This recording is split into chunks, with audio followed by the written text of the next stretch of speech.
School और college का सब कुछ बहुत डिफरेंट होता है। जब तक हम स्कूल्स में होते हैं तो हमारे पेरेंट्स हमारे साथ होते हैं गाइड करने को या फिर बोलने को कि पढ़ लो। आप जो कर रहे हो अपनी विल पावर से कर रहे हो, जो आपका मन कर रहा है। और वो ये जो कॉलेज का स्टेज है ना, वही डिसाइड करता है कि और फिर आप उन सब के साथ कम्पीट कर रहे हो, उन सब के साथ पढ़ रहे हो, तो कहीं ना कहीं इसका भी बहुत फ़र्क पड़ता है कि जो बच्चे अभी तैयारी कर रहे हैं, मैंने देखा उनके साथ प्रॉब्लम आती है कंसिस्टेंसी की। मतलब 2 महीने अच्छे से पढ़ लिया, फिर नहीं पढ़ाई करी, फिर 3 महीने फिर पढ़ाई कर लिया, फिर पढ़ाई नहीं करी। तो इसके बारे में क्या बोलना चाहोगे आप? अब तक आपको क्या समझ आया कि क्या चीज़ है जो आईआईटी को और डिफरेंट कॉलेजेस को अलग बनाती है? क्या रीज़न है कि बच्चे आईआईटी में जाने की कोशिश करते हैं? क्या रीज़न है कि वहाँ से जाने के बाद बहुत बार देखा गया है कि बच्चे अच्छी पोजीशन पे आ जाते हैं? तो मतलब क्या सजेशन क्या देना चाहते हो आप लोगों को, बच्चों को, जो लोग आपके इस पॉडकास्ट को देख रहे हैं, जो अभी जूनियर बच्चे हैं, स्कूल गोइंग है? आज का डिस्कशन मैं अपनी कहानी से स्टार्ट करना चाहता हूँ। मैं 9th क्लास में होता हूँ और मुझे याद है मैं बहुत शरारती, पढ़ने में बिल्कुल मन नहीं लगना। मम्मी ने बार बार बोलना बेटा पढ़ लो, और मैंने कहना बस अभी पढ़ रहा हूँ। मुझे याद है वो विंटर वाली इवनिंग जब ठंड हो जाती है अच्छी और रजाई लगती है बहुत अच्छी, मम्मी बोलती हैं बेटा पढ़ लो। बस मम्मी 5 मिनट में पढ़ने वाले हैं, और उसके बाद क्या होता है, मेरे यहाँ रूटीन होता है लाइट जाने का। लाइट चली जाती है और फिर मम्मी कहती हैं देखा मैं इतनी देर से बोल रही थी, तुमने पढ़ाई नहीं करी, और मैं सो जाता हूँ। और ये लगभग रोज़ का रूटीन रहता है, और कोई करियर नहीं, कोई फ्यूचर नहीं, कुछ पता नहीं। बस मेरे को पता था 9th पास करके 10th में चले जाएंगे, इतना तो दिमाग था कि 9th में पास हो जाना था, आगे का नहीं पता था करना क्या है। एक दिन मेरा एक दोस्त मेरे से बोलता है कि यार तुमने आईआईटी के बारे में सुना है? मैंने बोला ये क्या होता है? मैंने तो आईटीआई के बारे में सुना था, जो डिप्लोमा कोर्स होता है 10th के बाद। मैंने कहा हाँ सुना है, आईटीआई होता है। बोला आईटीआई नहीं, आईआईटी की बात कर रहा हूँ। मैंने कहा उसमें क्या होता है? बोला यार उसमें बहुत बड़ी बड़ी कंपनीज में जॉब लगती है और बच्चों की सैलरी बहुत ज़्यादा होती है जो सिलेक्ट होते हैं और कंपनी में जाते हैं। मैंने कहा सैलरी कितनी होती है? उसने जो फिगर बताया मेरे पापा की सैलरी का लगभग 5 गुना था। मेरी आंखें चमक गई। मेरे को लगा कि यार करते हैं यार, ये तो बहुत अच्छा है, क्योंकि मेरे को बड़ी लाइफ जीनी थी शुरू से। मेरे को था अच्छी कार चलानी है, अच्छे घर में रहना है, एरोप्लेन में बैठना है, मेरे लिए सपना था उस टाइम पे। मिडिल क्लास फैमिली से बिलोंग करता हूँ, तो डिसाइड करा कि यार करने में क्या जाता है, एंड आई स्टार्टेड स्टडिंग। और फिर मम्मी को बोलना नहीं पड़ा, ये सब ऑटोमेटिक हुआ। पहले मम्मी चिल्लाते रहते थे बेटा पढ़ लो, फिर मम्मी को बोलना नहीं पड़ा, मैं खुद पढ़ता था, क्योंकि मेरा फ्यूचर मेरे सामने था। मैंने आईआईटी जैसे कॉलेज में जाना था, जो मैंने देखा तो नहीं था। मेरे टाइम पे इंटरनेट नहीं था कि मैं क्लिक करके गूगल से फ़ोटो निकाल लेता, मुझे कुछ नहीं पता था, बस उसके शब्द याद थे कि आईआईटी जैसे कॉलेज में जाके बड़ी लाइफ जी जा सकती है। आई स्टार्टेड स्टडिंग, और मुझे पता है 10th में बहुत अच्छे मार्क्स आए। 11th में तैयारी करने लगा, मैं लखनऊ में गया और वहाँ पे रहा। 11th में 12th में एक कोचिंग में पढ़ा। कोचिंग में बहुत बच्चे होते थे, एक क्लास में 300 बच्चे होते थे। बट मुझे इस बात से मतलब नहीं थी कि वहाँ भीड़ है कि भीड़ नहीं है, मुझे इस बात से मतलब था कि मुझे क्लास समझनी है। एंड मैंने बहुत मेहनत करी और आईआईटी रुड़की गया, सिलेक्ट हुआ, कुछ दिन जॉब करी, फिर अपने एजुकेशन का वेंचर स्टार्ट करा, आज अपना काम कर रहा हूँ। लेकिन वो शब्द मेरे को आज भी याद है।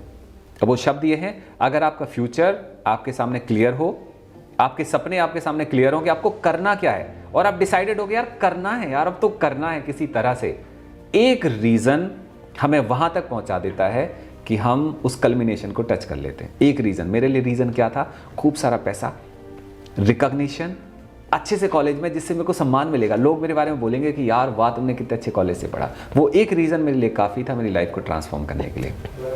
आज मैं टीचिंग लाइन में हूँ, मैं खुद फिजिक्स टीच करता हूँ। विद्या चैम्प जो हमारा अपना वेंचर है, और उसमें हर साल बहुत सारे बच्चे आईआईटी में सिलेक्ट होते हैं, और उन सब बच्चों में वो एक रीज़न देख पाता हूँ। किसी के लिए रीज़न होता है सॉलिड के पापा की आंखों में वो चमक दिखानी है मैंने, किसी के लिए रीज़न होता है कि मैंने बड़ी लाइफ लीड करनी है, किसी के लिए रीज़न होता है कि मैंने इस समाज में कुछ बड़ा काम करना है, किसी के लिए रीज़न होता है टेक्नोलॉजी में बहुत बड़ा काम करना है, किसी के लिए रीज़न होता है बहुत बड़ा स्टार्टअप स्टार्ट करना है। ये रीज़न होते हैं जो हमें वहाँ तक ले जाते हैं। एंड बिलीव मी, एक ही रीज़न काफ़ी होता है हमें टॉप तक पहुँचाने के लिए। आपको कुछ भी स्टार्ट करने से पहले रीज़न क्लियर होना ज़रूरी है, आप क्यों कर रहे हो। आज का पॉडकास्ट, आज का डिस्कशन इसी के बारे में है। मेरे साथ मेरा अपना प्यारा स्टूडेंट जिसको मैंने 2 साल टीच करा, वो आज मेरे साथ है। मैं बड़ा लकी फील कर रहा हूँ कि बच्चे अच्छे कॉलेजेस में जाते हैं और हमारे जैसी आइडियोलॉजी, हमारे जैसी थिंकिंग रखते हैं, हमारे जैसा सोच पाते हैं। तो आज वो मेरे साथ हैं, उनके साथ बातें करेंगे। आज का पॉडकास्ट एंड तक देखना है, आपको बहुत कुछ मिलेगा अपने लिए, अपनी लाइफ के लिए। तो आइए, आईआईटी में स्टडी कर रहे हैं, आईआईटी धनबाद में है अभी और फर्स्ट ईयर में है। अभी लास्ट ईयर 12th में थे जब मैं इनको पढ़ाता था, अब ये कॉलेज में चले गए हैं और समझदारी की बातें करने लगे बड़ी बड़ी। तो आप सुनेंगे तो आपको पता चलेगा।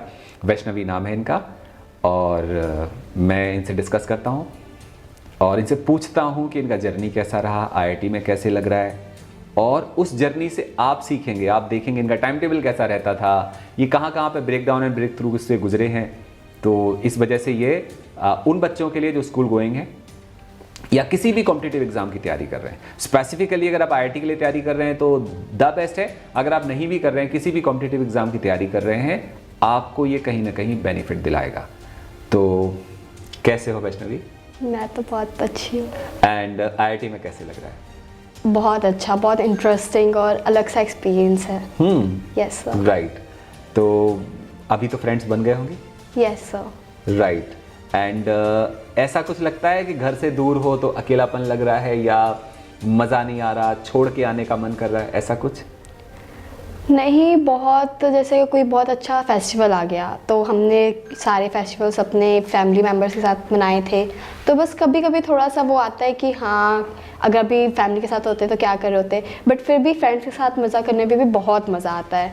जैसे अभी हम जब गए थे तो वहाँ पे हमने दिवाली का फेस्टिवल मनाया, गणेश चतुर्थी मनाई, वहाँ पे डांस एंड ऑल, पटाखे, बहुत मज़ा किया, बहुत ज़्यादा। राइट। तो आप यहाँ से लुधियाना पंजाब से हैं और धनबाद काफ़ी दूर है, तो वो वहाँ जाने के बाद कुछ ऐसा डिफरेंस फील हुआ कि यहाँ जो था वहाँ नहीं है, या वाइस वर्सा, ऐसा कुछ लगा आपको वहाँ जाके? नो सर, क्योंकि कैंपस में हम लोग को कैंपस के अंदर ही रहना होता है, ज़्यादा ज़रूरत नहीं पड़ती बाहर जाने की। और कैंपस में तो हर रीजन के बच्चे हैं, मतलब अगर आप किसी भी आईआईटी में जाओगे तो वहाँ पे हर रीजन से बच्चे आए होते हैं, साउथ से, ईस्ट से, नॉर्थ ईस्ट से, नॉर्थ से, वेस्ट से, राजस्थान, गुजरात, तो हर जगह से बच्चे आए होते हैं। तो सबका न्यू कल्चर सीखने में, सबके यहाँ जो उनके खुद के रीजनल फेस्टिवल्स होते हैं वो सब सेलिब्रेट करने में मज़ा आता है। Very good. तो कुछ ऐसा है जो नया सीखा तुमने अभी इतने टाइम में? यस सर, मैंने अभी थोड़ा तेलुगु लैंग्वेज सीखा है। Oh wow. एंड अभी मैं हिप हॉप करना सीख रही हूँ। राइट। और बाकी तो एक्सप्लोर ही कर रही हूँ अभी। गुड। सुना है कि स्पोर्ट्स की फैसिलिटी बहुत अच्छी होती है। यस सर, बहुत अच्छी होती है, मतलब कि ऐसे स्पोर्ट्स जिनके बारे में आपको पता भी नहीं होगा। इंडोर स्पोर्ट्स हो चाहे आउटडोर हो, chess, squash, badminton, volleyball, basketball, मतलब आप नाम लो उस स्पोर्ट्स का, वो वहाँ पे आपके पास कोच भी हैं और फैसिलिटी अच्छे से, ग्राउंड है प्रॉपर, तो आप कर सकते हो। मैं आपको एक वैष्णवी अपनी कहानी सुनाऊँ। जब मैं गया तो मैंने वहाँ बिलियर्ड टेबल देखा। मैं मिडिल क्लास फैमिली से हूँ और जिस टाइम पे मैं गया था कॉलेज में तो बिलियर्ड टेबल इन जनरल मैंने कभी खेला नहीं था। मैंने वहाँ टेबल देखा, मैंने कहा यार ये तो बहुत सुंदर टेबल है, अच्छा सुंदर सा कपड़ा लगा हुआ है, स्टिक यूज़ करनी है, सो आई वाज यूजिंग, वो मेरे से होता नहीं था। फिर बाद में मेरे सीनियर्स ने मेरे को सिखाया, फिर मैं वो करना सीखा। तो एक छोटी छोटी चीज़ें आपको कॉन्फिडेंस देती हैं। मैं बिलियर्ड खेलना सीखा, मैंने टेबल टेनिस वहाँ पे खेली, बास्केटबॉल खेला, I was very good in games. तो मैं एथलेटिक्स में कैप्टन था आईआईटी में, और मतलब बहुत मज़ा आता था एक हर रोज़ कुछ नया सीखना, कुछ नया करना, क्योंकि वहाँ पे अवेलेबल था इसलिए मैं सीख पाया। अगर वो अवेलेबल नहीं होता तो पॉसिबल नहीं था मेरे लिए सीखना। तो ऐसे यहाँ पे भी गेम्स की सारी फैसिलिटीज अवेलेबल हैं? यस सर, सारी फैसिलिटीज़ अवेलेबल हैं, लॉन टेनिस वगैरह, हर एक चीज़ की। अगर आपको कुछ नया सीखना है, आप कोच के पास जाओ, सीनियर्स के पास जाओ कि मुझे सीखना है ये, वो आपकी हेल्प करते हैं, आपको गाइड करते हैं क्या करो, कैसे करना है। और जब आप खेल रहे होते हो तब भी आपको प्रॉपर कोच भी गाइड करते हैं।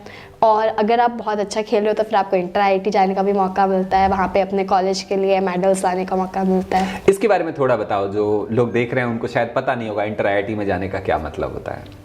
इंटर आईआईटी में हर आईआईटी से टीम आती है और फिर सारी आईआईटीज़ आपस में compete करती हैं, और जो अच्छा खेलता है ऑब्वियसली फिर उनको मेडल्स मिलते हैं। और मेडल्स के अलावा उनकी जो रेपुटेशन है कि हाँ वो अपने कॉलेज के लिए जीत के आए हैं, और उनके लिए जो रिस्पेक्ट है अपने कॉलेज में और इवन दूसरे आईआईटीज़ में वो बढ़ जाती है। राइट। अभी लोगों को क्लियर हो गया होगा इंटर आईआईटी का मतलब के गेम्स का क्या मतलब है। आप किसी गेम में पार्टिसिपेट प्रॉपरली कर रहे हैं? अभी तो गेम्स में मेरे को क्रिकेट या फिर फुटबॉल में जाना था, बट अभी वो हो नहीं पाया, Right. तो अभी फ्यूचर में ट्राई करूँगी अगर हो सेकेंड ईयर में शायद Yes. हो पाएगा पॉसिबल, क्योंकि अभी गर्ल्स का टीम गैदर करी ना हमें, जो हमारे सेम एज ग्रुप के या फिर हमारे बैचमेट्स हों, तो वो टीम गैदर जब हो जाएगी फिर हम स्टार्ट करते फिर हो जाएंगे, ठीक है। बॉयज़ की टीम तो बहुत जल्दी बन जाती है, गर्ल्स के लिए वो एक्साइटमेंट चाहिए होता है, प्लस वो बच्चे आईआईटी में गए हुए हैं, so they are more about books and study and all, है ना। Yes. So there are very few those who are willing for playing cricket, है ना। Yes, sir. राइट, ये तो होता है। और मैंने भी देखा इंडोर गेम में गर्ल्स कई बार आगे आ जाते हैं, सॉफ्ट गेम जो होते हैं उनमें आगे आ जाते हैं। जब हम क्रिकेट की बात करें, फुटबॉल की बात करें, तो becomes bit difficult to collect those numbers, है ना। Yes, I can understand that, perfect. Cultural का कैसा है वहाँ पे? कल्चरल में भी हमारे जैसे क्लब्स हैं बहुत सारे, डांस का क्लब हो गया, डांस में भी इवन स्ट्रीट डांस हो गया या फिर स्टेज डांस हो गया, दोनों के लिए डिफरेंट क्लब्स हैं। एंड देन म्यूज़िक क्लब हो गया, फोटोग्राफी क्लब हो गया, वीडियोग्राफी एंड फिल्मिंग, और ड्रामा के लिए भी क्लब है। इवन बुक रीडिंग, जिनको बुक रीडिंग अच्छी लगती हो या फिर राइटिंग अच्छा लगता हो या फिर डिबेटिंग अच्छी लगती हो, स्पीच डेक्लामेशंस, उसके लिए भी क्लब्स हैं।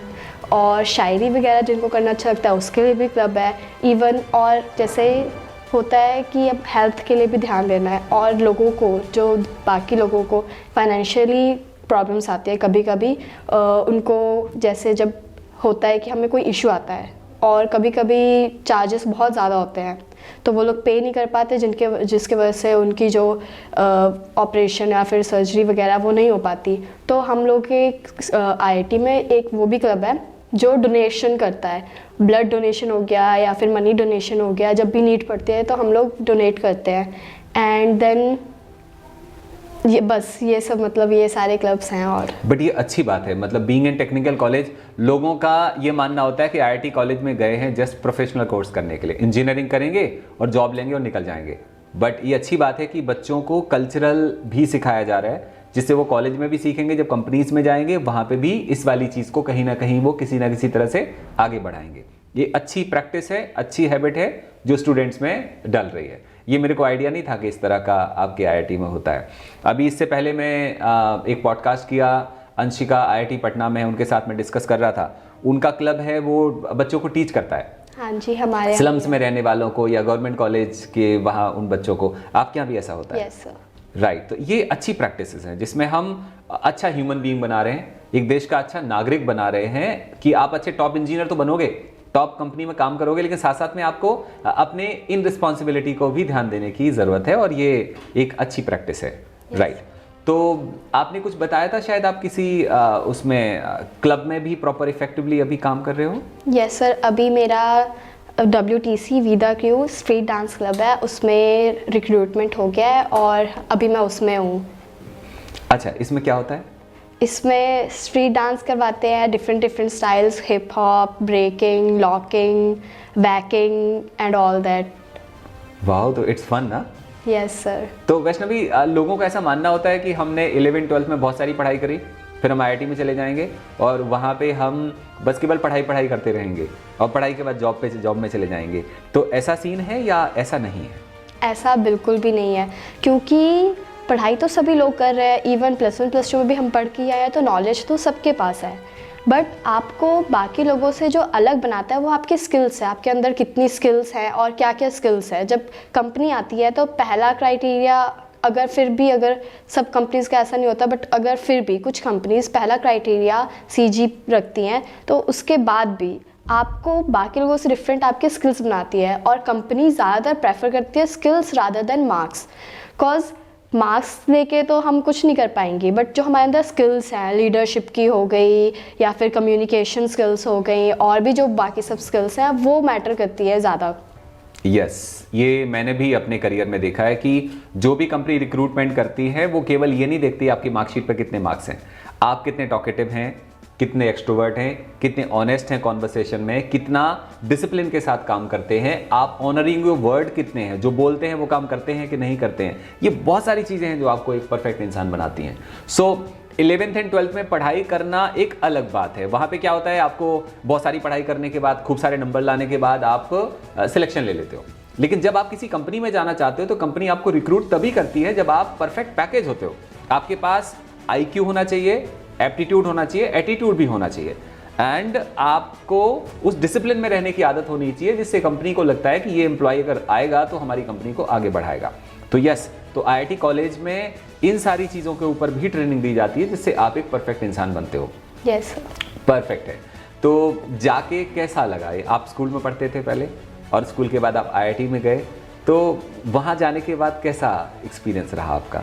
वहाँ जाने के बाद काफ़ी डिफरेंट एक्सपीरियंस था, क्योंकि स्कूल और कॉलेज का सब कुछ बहुत डिफरेंट होता है। जब तक हम स्कूल्स में होते हैं तो हमारे पेरेंट्स हमारे साथ होते हैं गाइड करने को या फिर बोलने को कि पढ़ लो, और हमारा ध्यान रखने को, खाने पीने का ध्यान रखने को, सब कुछ। बट जब हम कॉलेज में चले जाते हैं तो वहाँ पे कोई हमको देखने वाला नहीं है। आप जो कर रहे हो अपनी विल पावर से कर रहे हो, जो आपका मन कर रहा है। और वो ये जो कॉलेज का स्टेज है ना, वही डिसाइड करता है कि आप फ्यूचर में क्या बनने वाले हो। अगर आपने अभी अपने आप को संभाल लिया, अगर आपने अभी जो अपनी हैबिट्स हैं वो सही रखी, पूरे डिसिप्लिन से काम करते हो, स्टडी मैनेज करते हो, स्टडी के साथ जो एक्स्ट्रा करिकुलर एक्टिविटीज़ हैं वो मैनेज करते हो, अपने हेल्थ का ध्यान रखते हो, अपनी पर्सनैलिटी अच्छी बिल्ड करते हो, तो फिर आप फ्यूचर में डेफिनेटली बहुत अच्छा पैकेज लेकर जाने वाले हो, या फिर कुछ भी जो भी करने वाले हो उसमें सक्सेसफुल होने वाले हो। और अगर अभी आपने अपने आप को छोड़ दिया कि अभी तो कोई ध्यान नहीं दे रहा है, मैं जो मर्जी करूं, और थोड़ा सा जैसे हो जाता है ना कुछ बच्चों में कि अपने मन करते हैं, फिर वो पढ़ाई वगैरह से या फिर कुछ भी एक्टिविटी से दूर बस मज़े करते हैं, तो फिर थोड़ा सा प्रॉब्लम होती है। राइट, ठीक है। वैष्णवी, वैसे तो आप अभी फर्स्ट ईयर में हो तो आपको बहुत ज़्यादा अदर कॉलेजेस के बारे में इतना आइडिया नहीं होगा, बट फिर भी अब तक आपको क्या समझ आया कि क्या चीज़ है जो आईआईटी को और डिफरेंट कॉलेजेस को अलग बनाती है? क्या रीज़न है कि बच्चे आईआईटी में जाने की कोशिश करते हैं? क्या रीज़न है कि वहाँ से जाने के बाद बहुत बार देखा गया है कि बच्चे अच्छी पोजीशन पे आ जाते हैं? जैसे हम दुनिया में टॉप फाउंडर्स को देखें तो उनमें से काफ़ी सारे ऐसे लोग हैं जो आईआईटी से पास आउट हैं। नो डाउट ऐसे भी लोग भी हैं जो आईआईटी से पास आउट नहीं हैं, फिर भी वो अच्छी कंपनी चला रहे हैं, बट मेजॉरिटी इज़ कि वो आईआईटी से पास आउट हैं। सो क्या है जो डिफरेंट बनाता है कॉलेज के कल्चर को देख के, या अब तक आपने जितने दिन पढ़ा उससे आपको क्या पता चला कि ऐसा वहाँ पे क्या डिफरेंट है जो अदर कॉलेजेस में नहीं होता है? इसके 2-3 रीज़न्स है। एक रीज़न है कॉलेज का रेपुटेशन। कॉलेज का रेपुटेशन बहुत अच्छा है, तो जब कोई सुनता है कि आप आईआईटीएन हो तो आपके अंदर जो सेल्फ कॉन्फिडेंस आता है ना, वो आपको एनर्जी देता है अपने काम को अच्छे से करने में, या फिर अपना जिस भी फील्ड में जाना चाहते हो उस फील्ड में ग्रो करने में।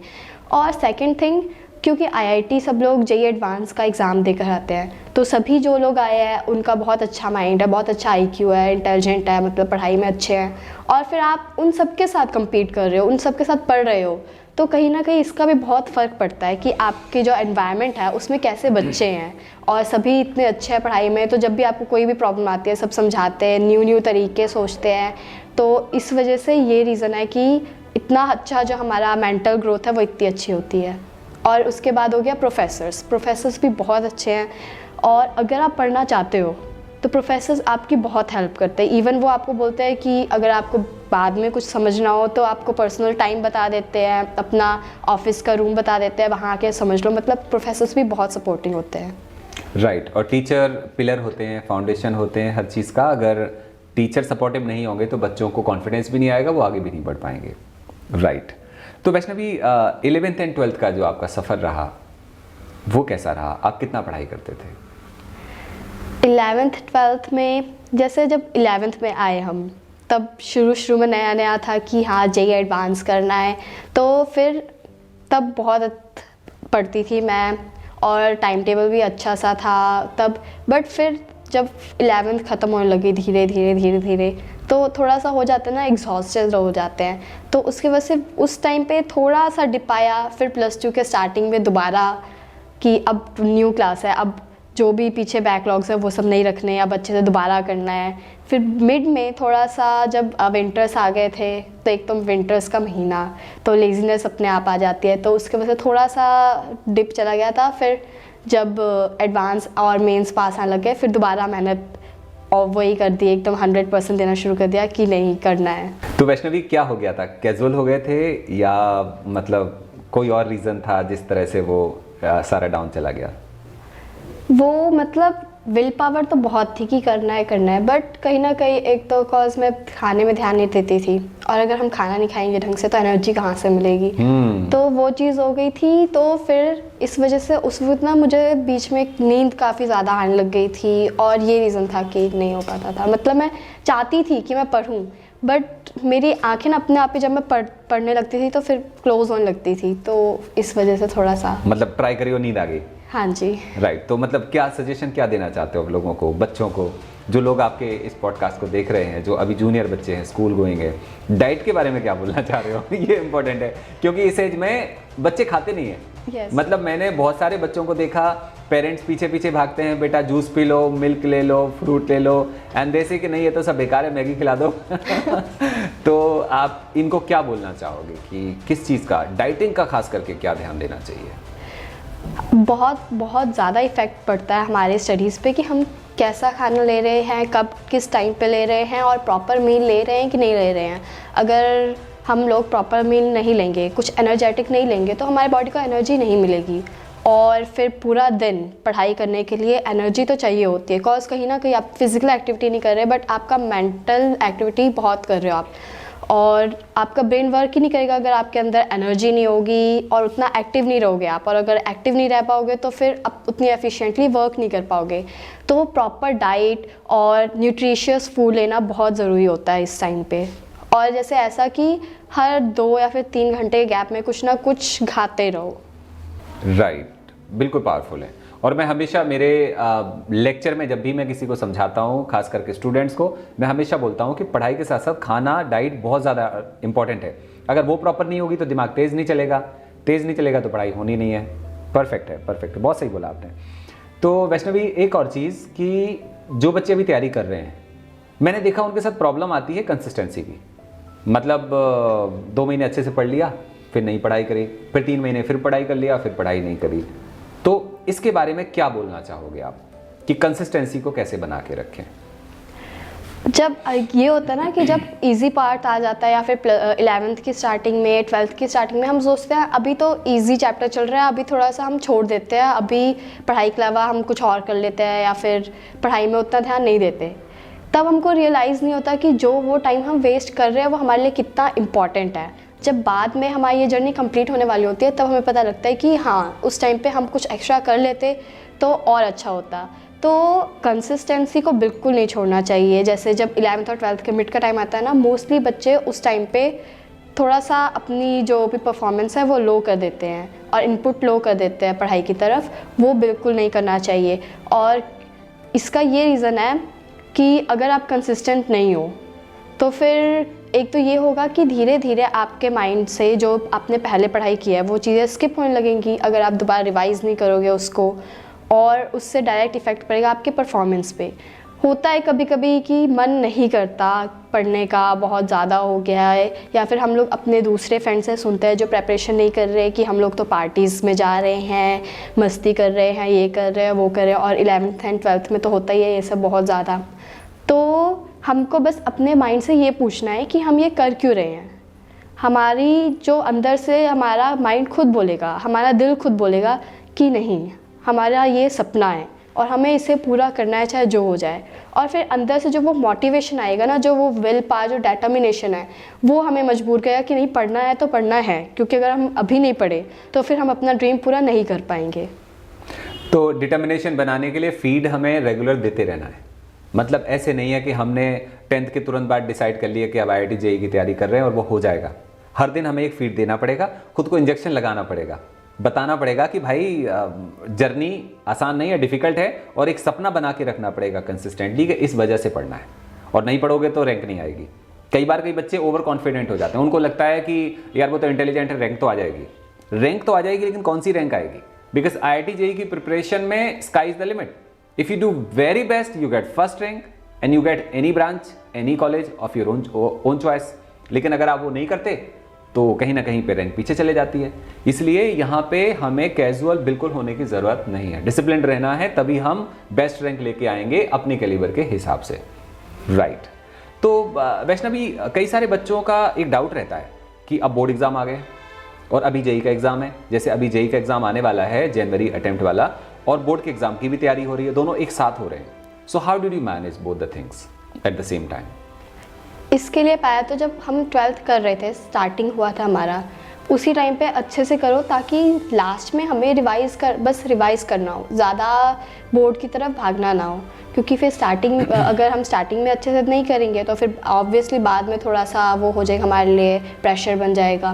तो स्टार्टिंग से अगर हमने अच्छा किया है तो बोर्ड्स में ज़्यादा कुछ नहीं करना होता है. बोर्ड्स में अगर आपके पास नॉलेज है, वो कंसेप्ट आपका क्लियर है, तो बस वही पूछेंगे, उसी से रिलेटेड क्वेश्चंस पूछेंगे, बस आपको उसको सुंदर तरीके में लिख के दिखाना है. जे में ये होता है कि ऑब्जेक्टिव क्वेश्चंस होते हैं तो हम लोगों को बस ऑप्शंस टिक करने हैं. बोर्ड्स में ये है कि सब्जेक्टिव एग्जाम है तो जो कंसेप्ट आप यूज़ करें वो सब आपको अच्छे से लिख के दिखाना है. तो मतलब जो आप माइंड में कर रहे थे जेई में या फिर रफ वर्क कर रहे थे, उसको सुंदर से बोर्ड्स में प्रेजेंट करना है. तो बोर्ड्स का टेंशन लेने की बिल्कुल ज़रूरत नहीं है. और ऐसा है कि जैसे दिसंबर का टाइम आ गया और जनवरी में पहले तो जेई मेंस होता है, उसके बाद फरवरी में हो जाते हैं बोर्ड्स. तो इस दिसंबर के टाइम में कोशिश करो कि कुछ पार्ट आप जेई मेंस के लिए दो, लाइक अपने कुछ आवर्स दिन में मेंस के लिए दो, और 1 या फिर 2 आवर्स मिनिमम दे दो बोर्ड्स के लिए. बिकॉज बोर्ड्स उतना ज़्यादा, क्योंकि आपने 12th में जेई की तैयारी की है तो ऑफकोर्स आपके कंसेप्ट इतने क्लियर हैं कि आप कर लोगे. तो बस 1-2 आवर्स देते रहो और फिर जेई मेंस के बाद आपके पास होता है मतलब मिनिमम 1 या फिर 2 वीक्स का टाइम तो होता है, उसमें अच्छे से सिर्फ बोर्ड्स पे कंसंट्रेट करो. और फिर जब बोर्ड्स हो जाएगा फिर आगे एडवांस या फिर जेई मेंस का सेकेंड सेशन के लिए प्रिपेयर करो. राइट. जेई की जो बच्चे तैयारी करते हैं उनके कंसेप्ट्स पूरे क्लियर होते हैं, जैसा वैष्णवी में बोला है अभी. और दिक्कत आती है लिखने की. कई बार ना जेई एग्जाम होता है ऑब्जेक्टिव एंड बोर्ड एग्जाम है सब्जेक्टिव.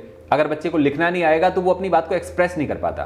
तो एक्सप्रेस करने के लिए जो हमें टाइम मिलता है जेई एग्जाम के बाद 15-20 डेज का, उसमें हम लगातार मॉक टेस्ट करें, अपने टीचर से चेक करवाएं, फिर से मॉक टेस्ट करें, फिर से चेक करवाएं. अगर हम ये कॉन्टिन्यूसली करते रहते हैं तो बोर्ड की प्रिपरेशन अच्छे हो जाती है. और 90% प्लस मार्क्स मैंने आते देखे हैं आम बच्चों को, हर कोई ले आता है अगर हम थोड़ी सी तैयारी करते हैं तो. राइट. तो आप विद्याचयन में 2 साल पढ़े हैं, कैसा एक्सपीरियंस रहा आपका? बहुत अच्छा एक्सपीरियंस रहा. बहुत नई नई चीज़ें सीखी वहाँ पे. पहले तो जब मैं आई विद्याचयन में तो मुझे तो जेई के बारे में भी नहीं पता था प्रॉपरली क्या होता है, बट धीरे धीरे पता लगा. और फिर टीचर्स का जो इतना ज़्यादा सपोर्ट मिला है ना मुझे, मतलब इतने अच्छे टीचर्स स्कूल में कभी नहीं मिले मुझे. मतलब ये तो मैं कभी नहीं भुला पाऊँगी इतने अच्छे टीचर्स को. तो इनका सपोर्ट मिलता रहा. कभी कभी होता है कि आप लोग आपके मार्क्स जब बहुत कम आने लगते हैं ना तो आपके अंदर से आता है कि हो पाएगा कि नहीं हो पाएगा. उस टाइम पे टीचर्स ने बहुत सपोर्ट किया. आशुतोष सर ने, नरेंद्र सर ने, दिवांशु सर ने काउंसलिंग की. उन्होंने समझाया क्या क्या प्रॉब्लम्स आ रही हैं, मार्क्स कम आ रहे हैं तो उसका रीज़न ढूंढो. और दिवांशु सर ने तो ये बात हमेशा समझाई है कि नेवर सी योर मार्क्स. हमेशा अपना मेहनत देखो कि आपने इनपुट दिया, जितना आप मेहनत कर सकते हो कि आपने वो किया. और यस, अगर आपने वो किया तो मार्क्स तो बात की बात है ना. मार्क्स अभी नहीं आए अच्छे, कोई नहीं, धीरे धीरे आते रहेंगे. बट जो मेन चीज़ है, जो इम्पॉर्टेंट चीज़ है कि क्या आपने वो कंसेप्ट को अच्छे से समझा, क्या वो कंसेप्ट आपको क्लियर है. ये चीज़ सर से मैंने बहुत अच्छी सीखी. और टीम वर्क कितना इम्पॉर्टेंट होता है ये सीखा मैंने. हम लोग ग्रुप स्टडी करते थे जब एक्स्ट्रा रुक कर, तो उसमें क्योंकि जब हम टीम स्टडी करते हैं तो सबकी आइडियोलॉजीज़ अलग अलग होती है, तो हम सेम ही क्वेश्चन को डिफरेंट कंसेप्ट से करते हैं.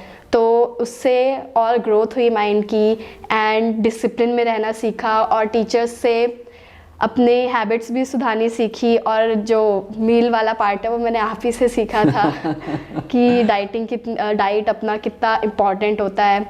और आपका जो फ्यूचर गोल्स है वो क्लियर होने चाहिए, तभी आप कुछ हासिल कर पाओगे. ये सब मैंने टीचर से सीखा. एंड विद्याचयन में आके बहुत बहुत अच्छा जर्नी रहा है मेरा. और ये 2 साल तो मैं कभी नहीं भूल सकती. मतलब कुछ भी भूल जाऊँ, ये 2 साल नहीं भूल सकती. Very good. और जो स्टडी पैकेजेस, असाइनमेंट्स, डीपीपी आपको दी गई हैं वो सफिशिएंट थी? जो जेई एग्ज़ाम में क्वेश्चन आए और आपने जो पढ़ा था वो एट पार था, सारा ठीक था? Yes sir. जो डीपीपीस थी वो अगर इवन अगर हम वो DPTs लगाते रहते हैं ना रेगुलरली, तो भी जेईई मेंस में अच्छी रैंक आ जाती है। वो DPTs में सारे टॉपिक्स कवर होते थे और हर टाइप के क्वेश्चंस इंक्लूड हुए होते थे। और फिर जो हो गया मॉड्यूल्स तो बहुत अच्छे से डिज़ाइन किए गए थे। बिकॉज अगर हमने स्टार्ट किया कोई चैप्टर न्यू सीखा तो उसके लिए पहले इजी क्वेश्चंस के लिए स्टेट लेवल क्वेश्चंस, उसके बाद फिर थोड़ा थोड़ा लेवल इंक्रीज़ करके जेईई लेवल क्वेश्चन, फिर जेईई एडवांस लेवल के, और फिर उसमें NCERT बेस्ड क्वेश्चंस भी होते थे। तो हमारा सारा चीज़ कवर हो जाता था। इवन कि उस जो जेईई एडवांस लेवल क्वेश्चंस थे या फिर जेईई लेवल क्वेश्चंस, उसमें PYQs भी होते थे। तो इस वजह से हमें ये भी आइडिया लग जाता था कि हमारे प्रीवियस ईयर में कौन कौन से क्वेश्चन आए। तो वो मॉड्यूल बहुत अच्छी होती थी और हर एक टॉपिक के बारे में अच्छे से डिस्क्रिप्शन और फिर उसके एग्जांपल्स, फिर उसकी एक्सरसाइज, उससे हर एक चीज़ क्लियर हो जाती थी। वेरी गुड, जान के बहुत अच्छा लगा। और इससे पहले मैंने आपसे पर्सनली कभी पूछा नहीं था, आज आपका एक्सपीरियंस भी पता चला कि विद्याचम में कैसा एक्सपीरियंस रहा। सो ये बहुत पावरफुल है। और आप VC30 ग्रुप में पढ़ते थे, उस ग्रुप के बारे में थोड़ा सा बताओ। कई सारे ऐसे बच्चे हैं जो देख रहे होंगे and those who want to avail those kind of facilities, तो आप इसके बारे में थोड़ा सा बताओ। VC30 एक ऐसा ग्रुप है जिसमें 30 स्टूडेंट्स सेलेक्ट होते हैं एंट्रेंस एग्ज़ाम के बाद, और फिर उनको जेईई का प्रेपरेशन करवाया जाता है। और इसमें 100% स्कॉलरशिप होती है, हमको कुछ भी पे नहीं करना होता। और फिर आपको मॉड्यूल्स वगैरह भी मिलती है एंड इट्स ऑल फ्री। मतलब आपको मॉड्यूल्स के लिए भी कुछ पे नहीं करना पड़ता, बस आपको क्या करना पड़ता है, अपना इनपुट देना पड़ता है। अच्छे से मन लगा के पढ़ाई करनी है और एकदम अच्छे से उस टॉपिक को, जो भी अगर नहीं समझ में आ रहा है तो पूछो, इंटरेक्ट करो और बस अच्छे से अपना मन लगा के पढ़ाई करो। और कुछ करने की ज़रूरत नहीं है, बाकी आपको सब प्रोवाइड करते हैं टीचर्स। आपको पर्सनल कोई प्रॉब्लम आ रही है तो भी वो हम सॉल्व करते हैं। अगर आपको स्टडी से रिलेटेड कोई प्रॉब्लम आ रही है वो सॉल्व करते हैं। तो मतलब अगर आप इस VC30 में सिलेक्ट हो जाते हो तो ये आपके लिए बहुत ज़्यादा अच्छी अपॉर्चुनिटी है। इट्स अ गोल्डन अपॉर्चुनिटी अपने ड्रीम्स को पूरा करने की, जैसे मैं अभी कर पा रही हूँ। Got that Vaishnavi. So Vidyachamp 50 students को फ्री पढ़ाता है एंड जिसमें से 20 बच्चे मेडिकल में फ्री पढ़ते हैं और ग्रुप का नाम होता है VC20 एंड 30 स्टूडेंट्स होते हैं जो नॉन मेडिकल IIT JEE की प्रिपरेशन के लिए फ्री पढ़ते हैं और उसका नाम होता है VC30। और मैं थैंक्स करना चाहता हूँ उन लोगों का जो इसको सपोर्ट करते हैं। रॉक फाउंडेशन NGO है जो इस वाले काम के लिए फंडिंग भी प्रोवाइड करते हैं, सपोर्ट भी प्रोवाइड करते हैं and they are excited and dedicated कि हमारे पंजाब के बच्चे किसी तरह से अपग्रेड हो। तो ये एक बहुत अच्छी शुरुआत है जो हम लोग साथ में मिलकर कर रहे हैं। एंड सबसे पॉजिटिव बात, वैष्णवी जैसे प्यारे बच्चे जब आगे निकल जाते हैं तो हमें बहुत सेटिस्फेक्शन मिलता है। हमें सेटिस्फेक्शन मिलता है कि हमारा किया हुआ काम सच में सही डायरेक्शन में हो रहा है। सो थैंक यू वैष्णवी, आज हमने डिस्कशन करा और इससे मुझे बहुत एम्पावरमेंट मिल रही है कि हमारे पढ़ाए हुए बच्चे इतने समझदार और मैच्योर हो जाते हैं कि आज वो इतनी अच्छी अच्छी बातें बोलते हैं और आपकी बातों से बहुत सारे लोग जो देख रहे हैं उनको इंस्पिरेशन मिलेगा। और थैंक्स फॉर वॉचिंग। आप हमारे YouTube चैनल को सब्सक्राइब करो जिससे अगर हमारे लेटेस्ट जो भी वीडियो आते हैं, हम ऐसे काम करते रहते हैं रेगुलरली, वो आपको बेनिफिट देंगे और हम अलग अलग तरह की वीडियो रिकॉर्ड करके आने वाले टाइम में डालेंगे।